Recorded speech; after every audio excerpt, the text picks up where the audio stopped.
দুটি জরুরি বিষয় নিয়ে আপনাদের সামনে আপনাদের খেদমতে হাজির হয়েছি। একটি হলো গায়েবানা জানাজা। আমাদের দেশেও বিভিন্ন রাজনৈতিক ব্যক্তিত্ব বিশেষ করে এবং বড় লোক মারা গেলে এদের লাশ যদি অনুপস্থিত থাকে, লাশ অনুপস্থিত থাকা সত্ত্বেও তাদের উদ্দেশ্য করে গায়েবানা নামাজে জানাজা আদায় করা হয়। এটা সম্পূর্ণ হানাফি মাযহাব অনুযায়ী নিষিদ্ধ। এখানে আমাদেরকে স্মরণ রাখতে হবে, নামাজে জানাজার জন্য কয়েকটি শর্ত সরাই রয়েছে, কিছু প্রয়োজনীয় বিধিবিধান রয়েছে। তন্মধ্যে একটি জরুরি বিধান হলো মাইয়াত তথা লাশ নামাজে জানাজায় যিনি ইমামতি করবেন, ইমাম সাহেব বা খতিব সাহেবের সামনে থাকতে হবে। এটা হলো নামাজে জানাজার জরুরি বিধিবিধান সমূহের মধ্যে, শর্ত শরাইতের মধ্যে অন্যতম একটি জরুরি বিধান। সুতরাং ইমামে আজম আবু হানিফা রাদিয়াল্লাহু তাআলা আনহু, অধিকাংশ হানাফি ইমামগণ, ইমামে মালিক সহ মালিকি মাযহাবের অধিকাংশ ফুকাহায়ে কেরাম এবং এমনকি খোলাফায়ে রাশেদা সৈয়দুনা আবু বকর সিদ্দিক রাদিয়াল্লাহু তাআলা, উমর ফারুক আজম, উসমান যুন্নুরাইন, মৌলায়ে কায়নাত মৌলা আলী হায়দারে কাররার সহ সাহাবায়ে কেরাম, তাবেঈন, তবে তাবেঈন,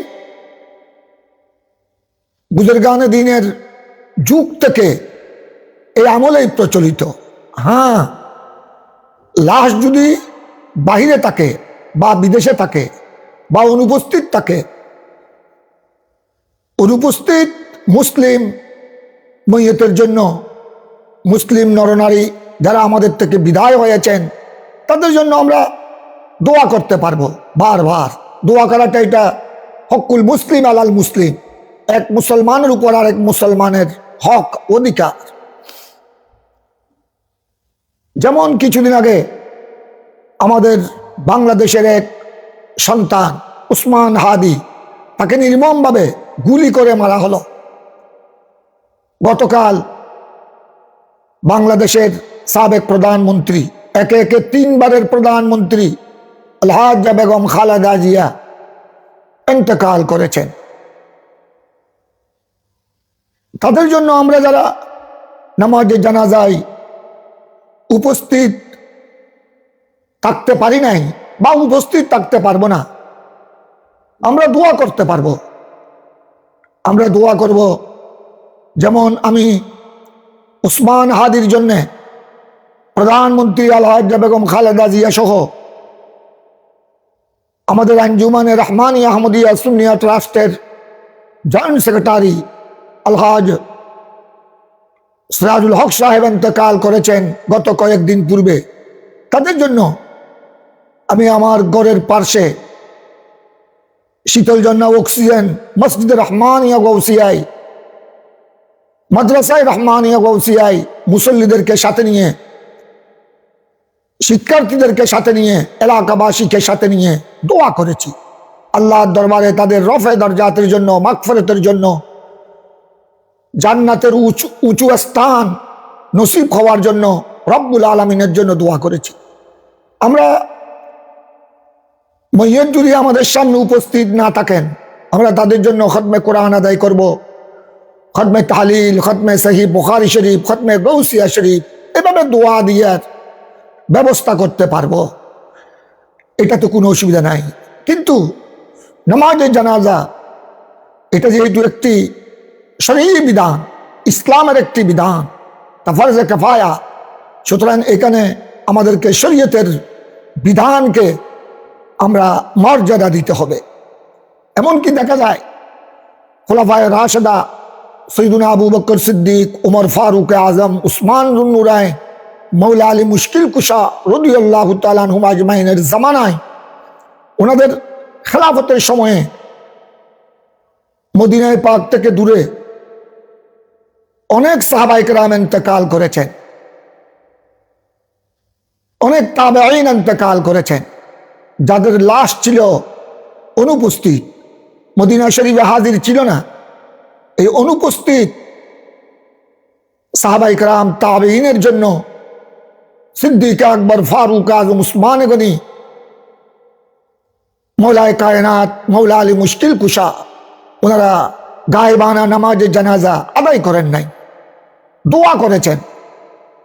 এটাই হলো বিধান, এটাই হলো অধিকাংশ ফুকাহায়ে কেরাম, মুহাদ্দিসিন এজামের বিধান, এটাই হলো শরঈ ফায়সালা।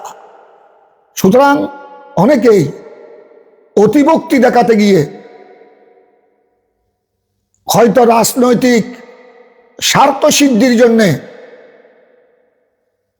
নাম সুনাম কুড়ানোর জন্য যারা এসব ব্যবস্থা করে থাকে, নামাজের জানাজা গায়েবানা নামাজের জানাজা, এটা থেকে বিরত থাকার জন্যে আমি আমার সর্বস্তরের মুসলমানের প্রতি আমি অনুরোধ করছি। বিশেষ করে এই ব্যাপারে উলামায়ে কেরাম, যারা বিজ্ঞ উলামায়ে কেরাম, যারা কোরআন, তাফসীর, হাদিস, ফিকহ, ফতোয়ার উপর পারদর্শী অভিজ্ঞ উলামায়ে কেরামকে এই ব্যাপারে জনসাধারণকে সঠিক মাসলা উপস্থাপন করার জন্য অনুরোধ করছি। যেহেতু আমাদের দেশের অধিকাংশ মানুষ কোরআন, সুন্নাহ, ফিকহ, ফতোয়া সম্পর্কে বেশিরভাগ মানুষ যথেষ্ট জ্ঞান রাখেন না। সুতরাং এটা অভিজ্ঞ উলামায়ে কেরাম, হক্কানি উলামায়ে কেরামের উপর নৈতিক দায়িত্ব। বিশেষ করে বাংলাদেশের হাজার হাজার মসজিদের ইমাম খতিব সাহেবান এই মাসআলাকে ভালোভাবে জাতির নিকট, মুসল্লিদের নিকট, দেশবাসীর নিকট সুন্দরভাবে উপস্থাপন করার জন্যে, সবাইকে অবগত করার জন্যে আমি অনুরোধ করছি। সুতরাং এখানে একটি প্রশ্ন আসতে পারে যে রাসূল পাক সাল্লাল্লাহু আলাইহি সাল্লাম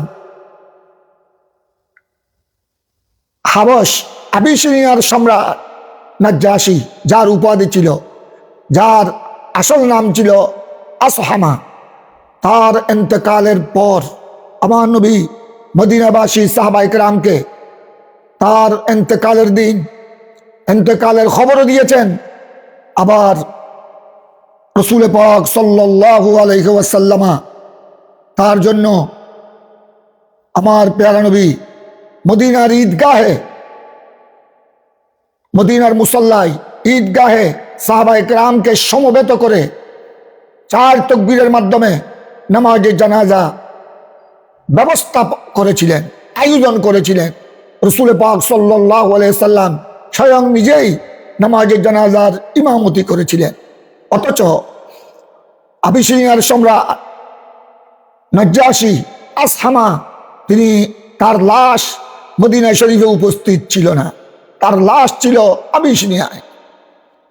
এটার ব্যাপারে শারহিন হাদিস, নাজ্জাশীর এই হাদিস, নাজ্জাশী সম্পর্কে এই বর্ণনা সহিহ বুখারী সহ বিভিন্ন হাদিসের মধ্যে এই বর্ণনা এসেছে। যেমন আমার সামনে আপনারা দেখতেছেন সহিহ বুখারী শরীফ, ওখানে জিলদ আব্বাল 167 পৃষ্ঠা, আন আবি হুরায়রা রাদিয়াল্লাহু তাআলা আনহু আন্না রাসূলুল্লাহ সাল্লাল্লাহু আলাইহি ওয়াসাল্লাম নাআদ নাজ্জাশিয়া ফিল ইয়াউমিল্লাযী মাতা ফি ওয়া খারাজা ইলাল মুসাল্লা ফাসাফা বিহিম ওয়া কাব্বারা আরবাআন আও কামা ক্বাল। এই হাদিস ইমামে বুখারী রাদিয়াল্লাহু তাআলা সহিহ বুখারীতে একাধিকবার তকরার করেছেন, রিপিট করেছেন। এই হাদিসে দেখা যায় রাসূল পাক সাল্লাল্লাহু আলাইহি ওয়াসাল্লাম যেদিন নাজ্জাশী আবিসিনিয়ার সম্রাট আসহামা ইন্তেকাল করেছেন, মদিনাবাসীদেরকে তার ইন্তেকালের খবর দিয়েছেন এবং মদিনার ঈদগাহে আমার নবী বের হয়েছেন, সাহাবায়ে কেরাম একত্রিত হয়েছেন, তারা সব বন্দী হয়েছেন। রসুল পাক সাল্লাল্লাহু আলাইহি ওয়াসাল্লাম 4 তাকবীরের সাথে নামাজে জানাজা আদায় করেছেন। এই হাদিসের ব্যাখ্যায় ইমামে বদরুদ্দিন আইনি সহ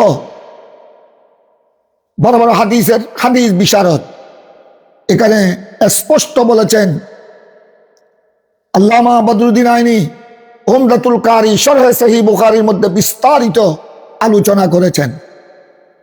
তিনি এখানে একথা বলেছেন যে এটা নাজ্জাশী আবিসিনিয়ার সম্রাট আসামা রাদিয়াল্লাহু তাআলা আনহুর গায়েবানা যে নামাজে জানাজা আমার নবী আদায় করেছিলেন, এটা রসুল পাক সাল্লাল্লাহু আলাইহি ওয়াসাল্লামের জন্য খুসুসি বিষয়।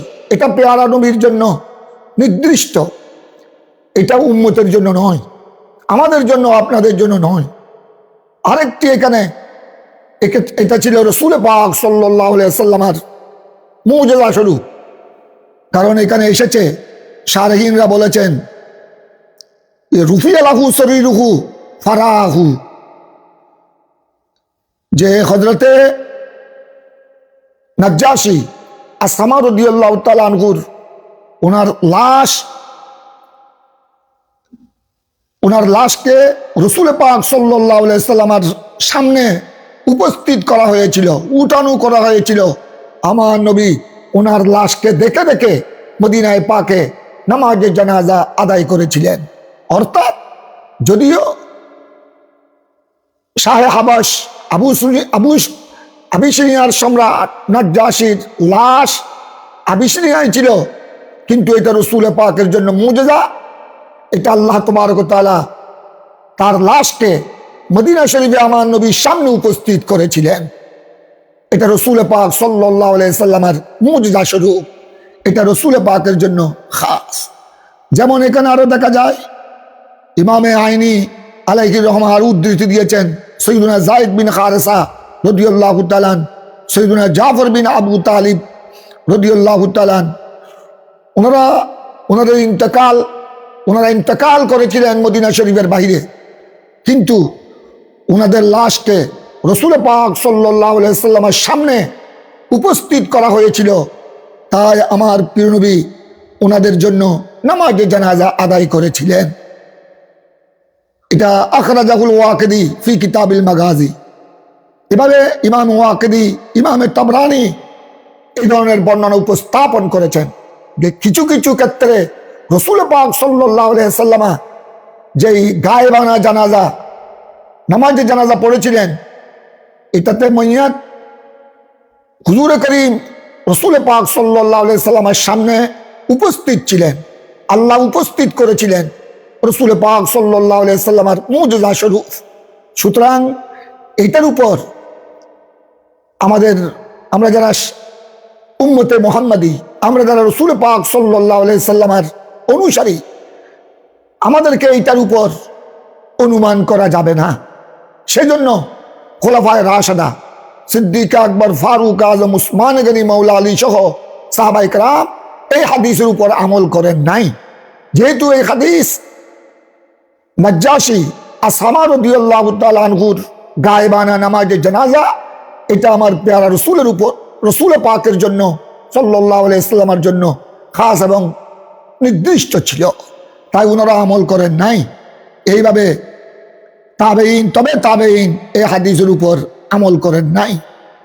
এখানে আরো দেখা যায় ইমামে আল্লামা বদরুদ্দিন আইনি আরো বিস্তারিত আলোচনা করেছেন, আরো বলেছেন ফাউলিমা মিনহু আন্না সালাতাল জানাজা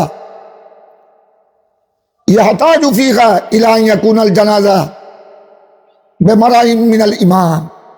অর্থাৎ এসব উদ্ধৃতি থেকে স্পষ্ট হয়ে যায় যে নামাজে জানাজার জন্য মাইয়াত অর্থাৎ মৃত ব্যক্তির লাশ ইমামের সামনে থাকতে হবে।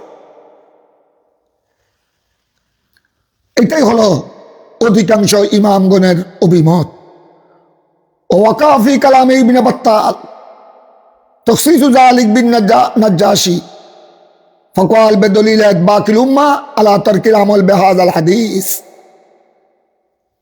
সহিহ বুখারীর জবরদস্ত শারেহ ব্যাখ্যাকারী, হাদিসের অন্যতম ইমাম ইবনু বাত্তার রাদিয়াল্লাহু তাআলা আনহু তিনি এই কথা বলেছেন যে নাজ্জাশীর গায়েবানা জানাজা এটা রাসূল পাক সাল্লাল্লাহু আলাইহি সাল্লামের জন্য নির্ধারিত। যেহেতু রাসূল পাক সাল্লাল্লাহু আলাইহি সাল্লামের পরে খুলাফায়ে রাশিদা সহ সাহাবায়ে কেরাম এই হাদিসের উপর আমল করেন নাই। এভাবে মুহাদ্দিস ইবনু আব্দুল বার রাদিয়াল্লাহু তাআলা তিনি এই কথা বলেছেন, ওয়াকাল ইবনু আব্দুল বার আকসারু আহলিল ইলম ইয়াকুলুন আন্না যালিকা মখসুসুন বিহি সাল্লাল্লাহু আলাইহি ওয়াসাল্লাম। হাদিসের অন্যতম বিশারদ ইবনু আব্দুল বার তিনি এই কথা বলেছেন যে নাজ্জাশীর বিষয়টি এটা রাসূল পাক সাল্লাল্লাহু আলাইহি সাল্লামের সাথে মখসুস নির্ধারিত, এটা উম্মতের জন্য নয়। উম্মতে মুসলিমের জন্য বিধান হলো মৃত ব্যক্তি, মুসলিম মৃত ব্যক্তি নরনারীর লাশ নামাজে জানাজা তথা ইমামের সামনে উপস্থিত থাকতে হবে।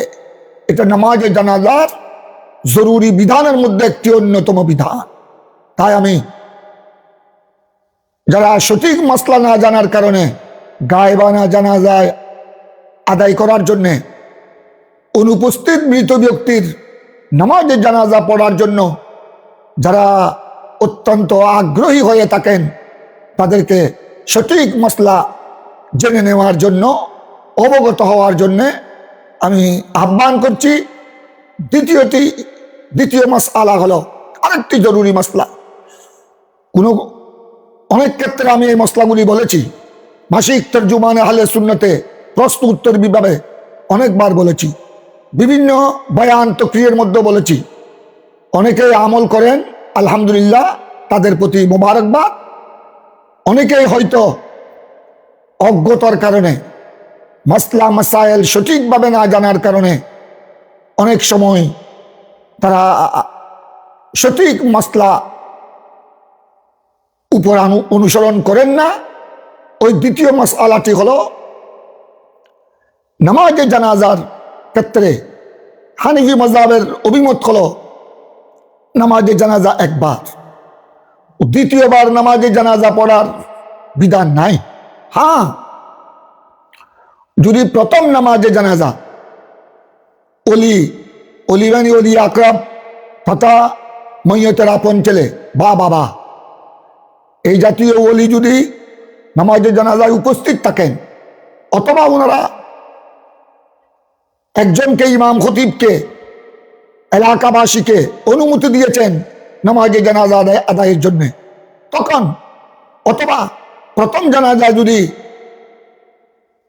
রাষ্ট্রনায়ক, প্রেসিডেন্ট, প্রধানমন্ত্রী বা তাদের প্রতিনিধি, রাষ্ট্রীয় ক্ষমতায় যারা অধিষ্ঠিত, এরা যদি হাজির থাকেন, তখন দ্বিতীয় নামাজে জানাজা পড়ার সুযোগ নাই, বিধান নাই। দোয়া দরুদ বারবার করা যাবে, দাফনের আগেও করা যাবে, দাফনের পরেও করা যাবে।